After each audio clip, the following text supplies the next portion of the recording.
Hello, happy Friday to you. I'm here with my friend Avina. Say hi, Avina. Hi.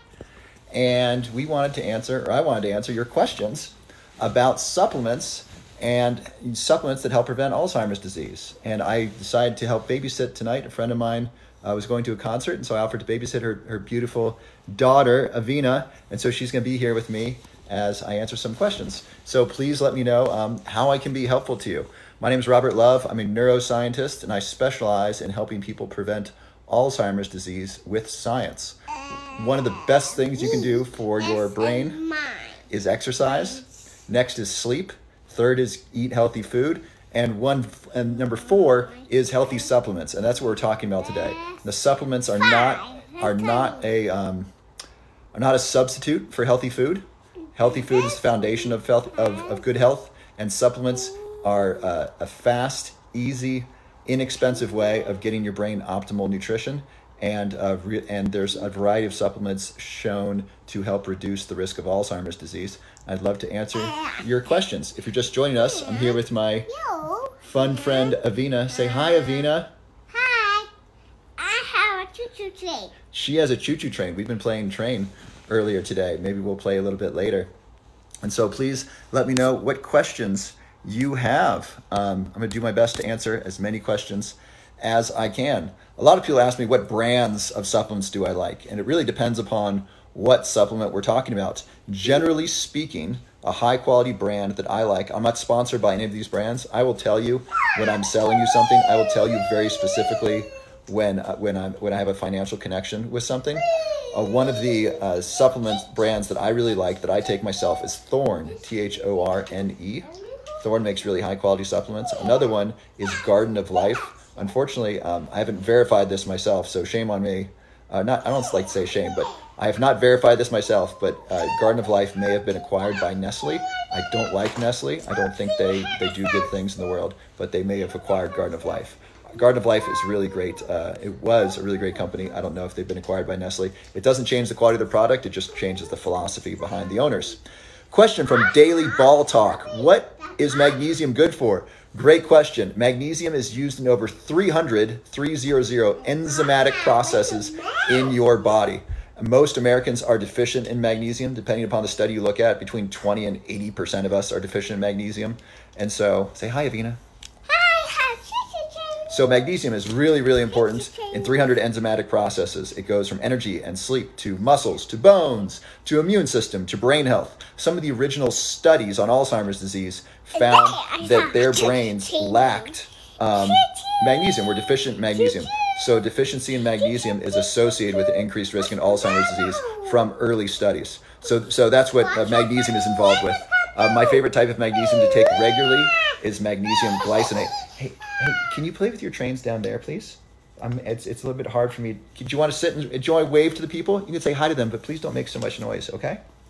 Thank you. So magnesium glycinate is really easy to absorb in the body, and so I really like that one. And then for bed, I like magnesium chelate or magnesium threonate. I also put this magnesium cream on my skin before bed. That's really great. That really helps. I just ran out of that. I want to order some more very, very soon. It's great stuff. Okay, so that's magnesium. I take B-complex and magnesium supplements from Thorne Research. Great job, Daily Ball Talk. It's really great to take B-complex and magnesium, and I like that company. Good work. Keep it up. Poppy Lane followed post. Great, thank you. Naturally Wine. You ever heard of Tesla Bio Healers?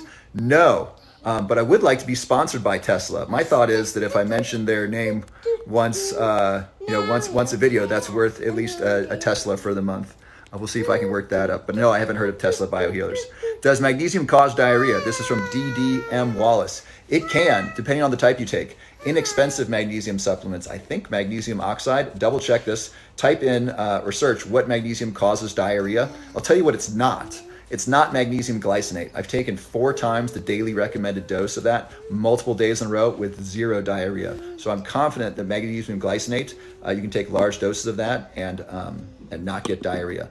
Other magnesiums you can, so just search and see what it is. I recommend taking the recommended daily dose on the bottle. Ideally, that won't cause diarrhea. Something else that may cause diarrhea that I do recommend that's really good for you is MCT oil. That stands for medium chain triglyceride oil. It's ideally made from organic coconuts, and that is turned into ketone bodies by your liver, and that is then used for energy for your brain. If you take too much of that too soon, or you're not adjusted to it, it can cause disaster pants. I have had disaster pants many times with MCT oil trying to be ambitious. If you're a woman and you have a sensitive stomach, you might want to try MCT oil as a powder. That's often more easily digestible for women. Great. And so that's the magnesium question. Sakar Ghost 69 joined late but loved magnesium. All right. Good job. Avina, want to say I love magnesium? I love magnesium. Yay. All right. The question from Cali Delta Life. Do you recommend True Connection vitamin brand? I don't know them. I haven't taken them, so I can't give you an answer to that. The ones that I regularly take that have a broad spectrum of vitamins are Thorn and Garden of Life. If you're looking at nootropics, I like nootropicsdepot.com. Sadly, they no longer carry aniracetam or oxiracetam. Hi. And I used to get those a lot from them. And so hopefully someday, look, there's 100 people watching you. Say hi, 100 people. Hi, 100 people. Aren't you a sweetheart? And so Nootropics Depot, I like them for nootropics. Unfortunately, they don't sell my favorite nootropics anymore. Another really important supplement for brain health is fish oil or omega-3s. If you're a vegan, no problem. You can do algae oil. You can also do flaxseed oil. Hemp seed oil is also rich in omega-3s. A lot of people ask, why is fish oil or why are omega-3s so good for the brain? Well, your brain is made of fat, depending on what source you look at, 50 to 70% fat. And so your brain needs healthy fat to make new brain cells and to maintain new brain cells. Dave Asprey says, he's founder of Bulletproof Coffee. He says, do you want a fish oil brain or do you want a French fry brain? I want a fish oil brain. I want a brain made of healthy fats. So I eat healthy fats, and fish oil is one of those healthy fats. Avocados. So just eating healthy fats is really good. Our body uses that to make cell membranes, not only in the brain but throughout the body. And so basically, you want to eat healthy fats that your body can then use to make healthy cells. And in the brain is a primary place. This is so important that Dr. David Smith, I've mentioned him before, he's professor emeritus now at Oxford. He found that fish oil plus a B complex reduced the risk of Alzheimer's by 30%. Let me say that again. These two supplements taken together reduce the risk of Alzheimer's disease by 30% in studies. It is B complex and fish oil. And B complex without the fish oil didn't get that result. And that tells you that you need those healthy fats for brain health, along with a B vitamin. Okay, great. Let's see what other questions came in. Tony 1360, red rice yeast for cholesterol, your thoughts instead of statin drugs. So the problem with statins, so I'm a neuroscientist. I'm not a medical doctor. I'm not giving you medical advice. Consult your medical doctor before making any changes that affect your health. I'm going to share with you the science, what I know about statins. And my father took statins. I don't know if he does anymore or not. He had a terrible experience with them. Not everyone does. Statins are one of the most widely prescribed drugs. They lower blood pressure, and they're also they used to have a fair amount of side effects. I don't know if that's still true. One thing statins do is that they reduce the effectiveness or the amount of CoQ10. I don't know which one, but essentially they reduce the activity of CoQ10 in your body, specifically in and around the mitochondria inside your cells. Mitochondria are the powerhouses of your cells. They make the energy. And so CoQ10 acts as an antioxidant in the mitochondria. It basically, imagine it binding to waste products from making ATP. And what that means is it's really important. Statins take it away. And hey, Avina, can you play a little bit more quietly, please? I'm only going to be on another 10 or 15 minutes, okay? Do you want to sit up next to me? No. Thank you so much. And so basically, statins reduce coenzyme Q10, and that reduces the effectiveness of mitochondria. What's the result of this? Fatigue. Some people have pain, just brain fog, all kinds of negative effects of not having good energy production, not having good mitochondrial function.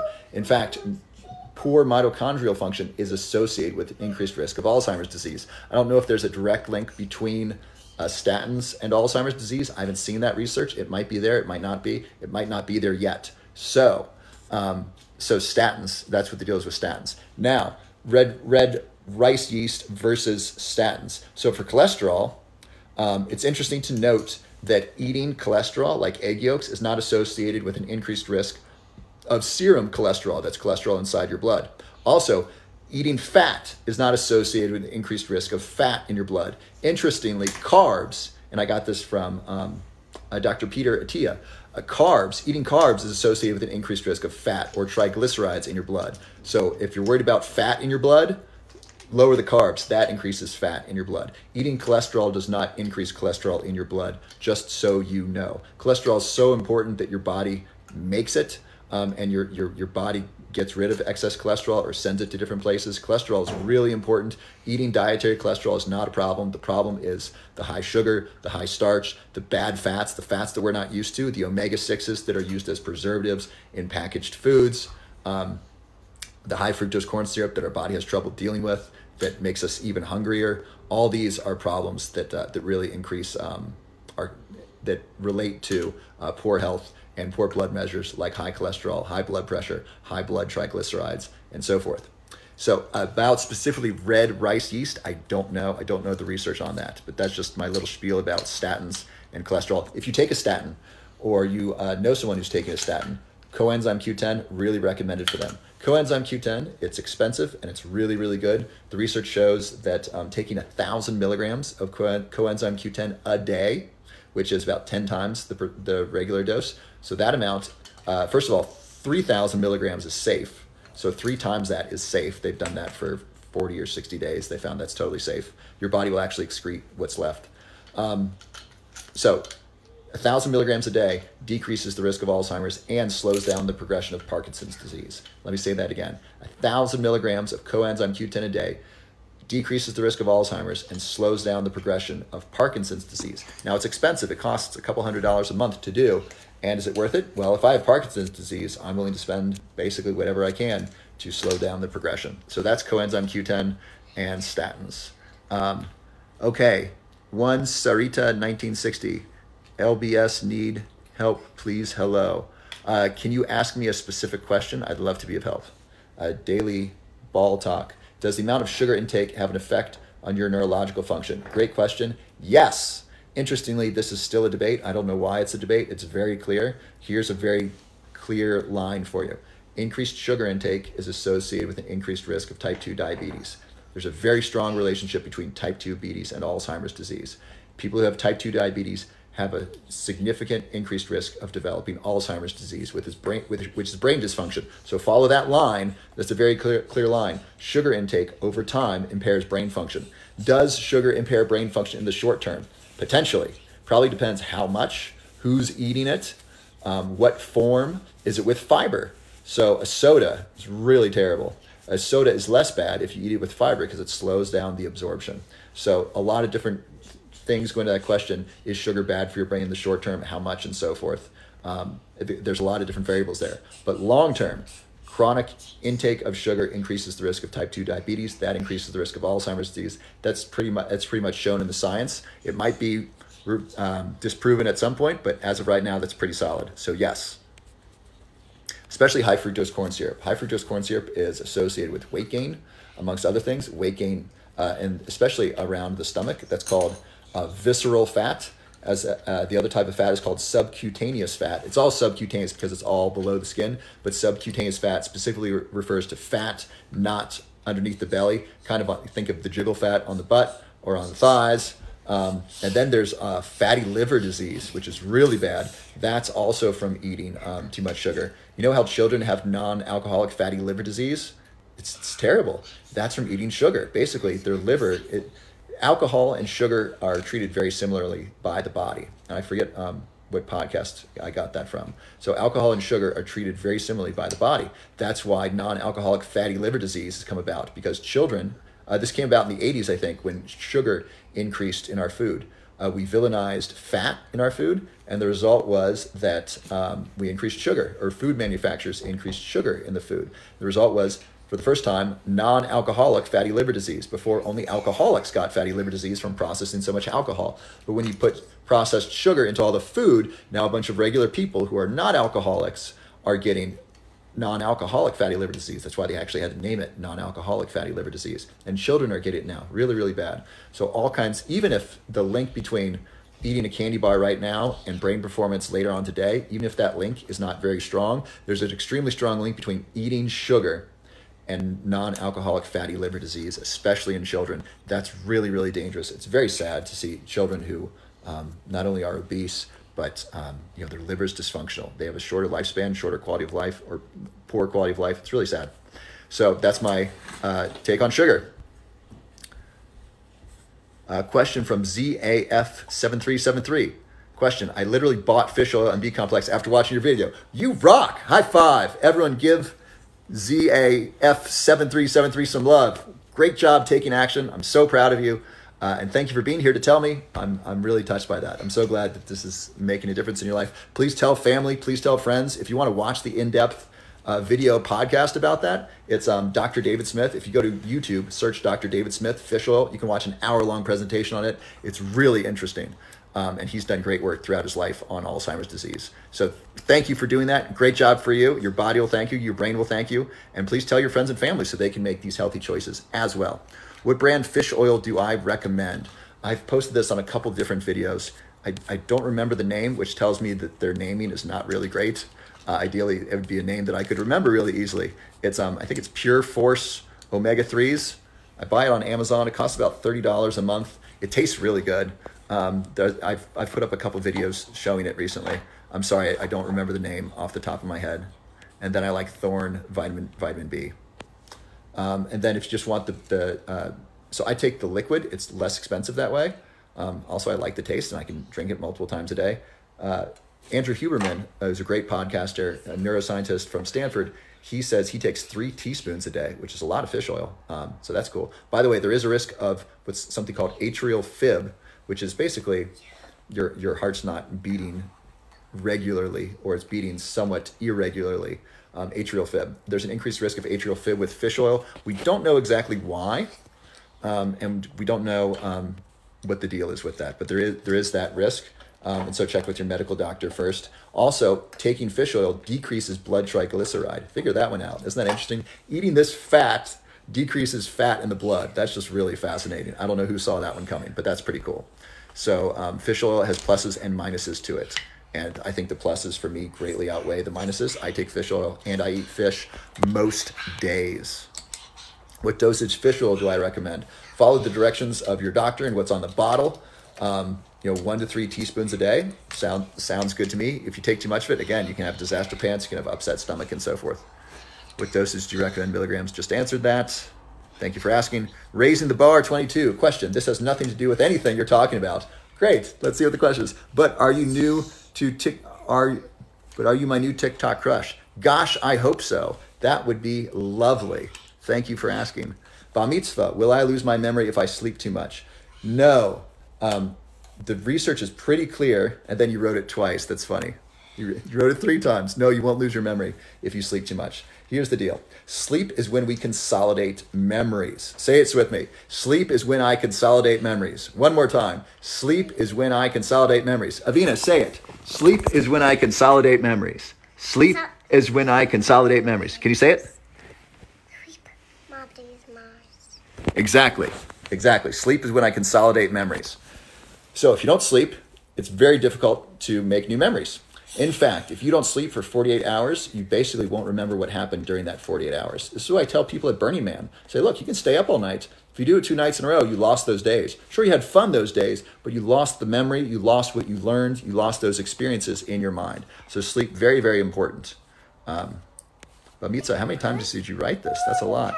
So no, please get good sleep. I highly recommend good sleep. It's a shame that we have not prioritized sleep in our society. It's really bad, especially for children. I'm going to go on 2-minute rant here. We start school at a poor time. Hey, Avina, what time does your school start? When I sleep a lot of times, I go to school. So I think school starts at like 8 or 9. When I was a teenager, I wanted to sleep until about 10. it's a good idea to start school later. That would make most sense for children. In fact, they found that school districts that start school an hour later, SAT scores go up 100 points. Let me say that again. That's from, I think, the book Nurture Shock. Nurture, N-U-R-T-U-R-E, Nurture Shock. School districts that start school an hour later, SAT scores go up 100 points, and 100 points on average, and car accidents go down. That's how important sleep is. And we've designed our society to deprive children of sleep, which makes no sense at all. We've designed society to have doctors not have sleep. That makes even less, I don't know which one makes less sense. The people in charge of our health are sleep deprived, which means they remember less, they're less compassionate, they have less energy, they're less healthy, and they make poor decisions. Those are the people in charge of our health. What on earth is happening? And then we send children to school and we want them to learn things at school, and we deprive them of sleep because school starts too early. And then this is amazing. So that's my rant on sleep. So please get more sleep, prioritize your sleep. One of the biggest differences in my health in the last year has been having a solid sleep time. For me, that's around between 11 and 12. And then I sleep kind of as late as I want. That's been really, really helpful. Is fruit sugar bad for you? Dr. Stephen Gundry, I defer to him on this. He says you can eat fruit in season. So we're not designed to eat fruit all year long. We're basically designed to eat fruit during the summer and build up some fat. Fruit actually allows us to increase fat because it's got fructose in it. Excuse me. If you watch a bear before hibernating, it'll eat a lot of fruit to gain fat for hibernation. So you can eat fruit in season. Eating fruit as much as you want year round is not how most humans evolved, and it's probably not the best thing for us to do. So you can eat fruit in the summer, eat a lot of fruit in the summer, eat fruit in season, generally speaking. And I like to stay away from a couple fruits you want to stay away from. This is from Dr. Rhonda Patrick. Grapes. Grapes are so sugary. Oh, Mina's doing great. My friend just messaged me. So fruit, grapes, super sweet, super sugary. Grapes might not be healthy for us anymore. Apples. Apples have been modified through crossbreeding and breeding to be super duper sweet. So apples, if you've noticed, have gotten much bigger. If you watch the television show Mad Men, which is a very interesting show, especially if you're into marketing and advertising and math psychology, they won awards on their set because they paid attention to detail. One of that was they had to have small apples because apples were small in the 50s. Today they're huge, and they're really sugary, really sweet. So the apples today are super sweet. Bill Bryson, who wrote the book The Body, says in the times of Shakespeare, apples were probably no sweeter than carrots. So apples might be too sugary, grapes might be too sugary, for example. But generally speaking, fruit is definitely better for you than processed food, and eat fruit in season. Gabs 93, does stress and headache, oh my gosh, all these questions. And Vina, I got to put you to bed soon. I'm sorry, I'm going to scroll through these questions. I'm going to see the most intriguing. Other oils, if you're vegan, algae oil, flaxseed oil, chia seed oil, hemp seed oil. And difference between liquid lion's mane and pill, I don't know the research. I take both. I'll vary them from one to the other. My daughter's 16, up at 5 a.m. to go to school. That's terrible. Stasia Keller, what can you do? You can pull your daughter out of school. You can just send her in late. Be like, look, you're going in late. Sleep till 10, go into school late. Her grades will actually improve. I'm not giving you parenting advice, but something needs to change. We're not bears, genius. I'm aware that we're not bears. Thank you. I really appreciate it. VMan 1555. Bears eat fruit to gain weight for winter. We have a lot of DNA in common with bears. So if you apply that, if we eat a lot of fruit, we're likely to gain weight. And this is not my research. Dr. Stephen Gundry talks about this. I think check the not the Tom Bilyeu podcast, the Lewis Howes podcast. I think he talks about this. Terrible 47. Your child found the grapes. Oh no. Any other questions? Mom's getting confused. She's 83, in the hospital for 4 months. Any suggestions? Yes, this is my final recommendation of the evening, and then I'm going to go. And I appreciate you being here on a Friday. I hope this was helpful to you. If someone you know and love is struggling with memory loss, and if they're over the age of 55, I highly recommend you get the book, The End of Alzheimer's Program by Dr. Dale Bredesen, MD. He is a medical doctor from UCLA, and he's been researching Alzheimer's disease for 30 years. He basically cracked the code of Alzheimer's disease, And there's many things a person can do to reduce the risk. And if you do all of them, it can help reverse memory loss associated with Alzheimer's disease. It includes exercise, diet. Hey, Avina, are you ready to read a story soon? Yeah. Okay, can you go pick out a book? Yeah. Great, then we'll read. So basically, you need to work on diet, exercise, sleep, supplements, stress, insulin resistance, heavy metal detox, your mouth, healthy mouth, Lyme's disease if you have Lyme's disease, herpes simplex 1 if you have herpes simplex 1. If you do all these things, he's found that you can basically reverse memory loss associated with Alzheimer's disease, aging, and dementia. So I highly, highly, highly recommend the book, The End of Alzheimer's Program by Dr. Dale Bredesen. It's available. I like Better World Books. That's a good online bookstore. Amazon, of course, sells books. Your local bookstore will have it. I highly recommend that book. Please get it and then see what from that book you can do to help your loved one and you can implement. It's not only a guidebook for preventing Alzheimer's disease, it's also a guidebook for healthy living. I follow a lot of things in it in my daily life. I gave it to my parents. I have my parents following the protocol to the best of their ability. So that's what I got for you. That's my very best stuff. And I hope that's helped with you. Thank you for watching. I love you. I love you so much. I love to hear the actions you're taking. God bless you. Have a wonderful weekend. I have a gift for you. I have a free masterclass on how to prevent Alzheimer's disease. If you'd like free access to that, it's under my profile. And I think it's the first thing there under my profile. And you can register for free. And then there's a free memory test. If you are struggling with memory loss and you're committed to improving your memory, at the end of the masterclass, you can schedule a free FDA certified masterclass. I'm also conducting a research study on huperzine A and aniracetam. And so if you'd like to be, or if you'd like to financially support Alzheimer's research that Big Pharma will likely never do because these supplements aren't patentable, so Big Pharma is not interested in them. If you'd like to support that research, that's available under my profile. And if you'd like access to this video and other live videos like the full thing, I'm going to post them on YouTube long form content. And so if you'd like more YouTube long form content, please subscribe to my YouTube station. That is below my profile as well. When I get 1,000 subscribers, I'm going to start posting a lot more long form content there, including these live programs from the night. So have a wonderful evening. Have a wonderful weekend. I love you. God bless you. Talk to you soon.